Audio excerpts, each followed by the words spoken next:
Cette perspective-là de vivre chez mes parents, elle me plaît, puisque d'un côté, j'ai pas de charges à payer, ce qui est vraiment un soulagement. Salut! Du coup, moi c'est Kathleen, je suis en double licence et viens, je te montre ma chambre.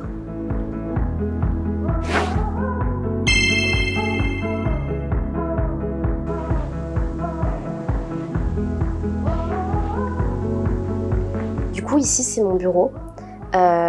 Le plus important franchement pour tout étudiant, quoique je pense que c'est quand même son ordinateur, ça facilite énormément.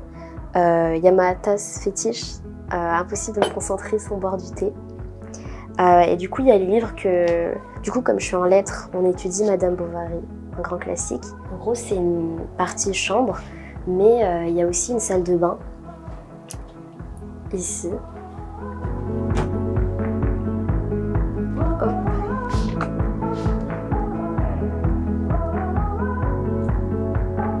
Ma chambre, c'est vrai qu'elle me permet d'avoir mon coin à moi, de sérénité, d'être sereine en fait pour pouvoir allier cette vie étudiante à mes études et avoir ce point de repère. Donc je rentre chez moi, je sais ce que je dois faire et je me sens bien.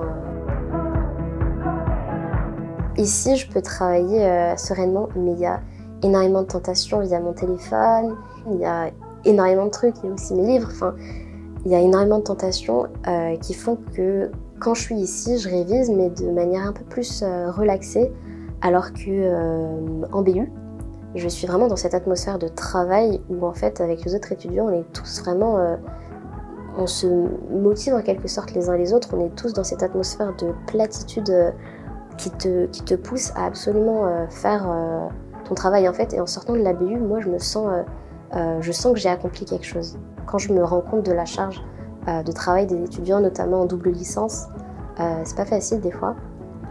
Et du coup, je suis vraiment reconnaissante de pas avoir ces charges le loyer à payer.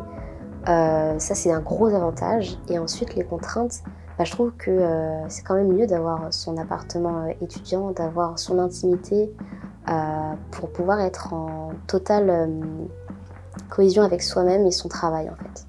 Dans tous les cas, même si j'avais pas été chez mes parents, j'aurais pris les transports en commun.